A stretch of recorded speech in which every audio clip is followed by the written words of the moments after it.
9 கோளும் ஒன்றாய் காண அங்கு கற்பகம் என்னும் கடவுளின் மெய்யில்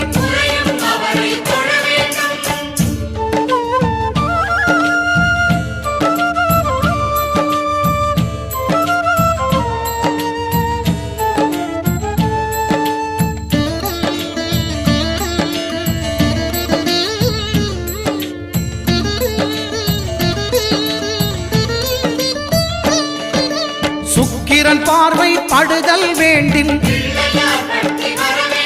எங்கள் இறைவன் கணபதி இடக்கையின் கீழே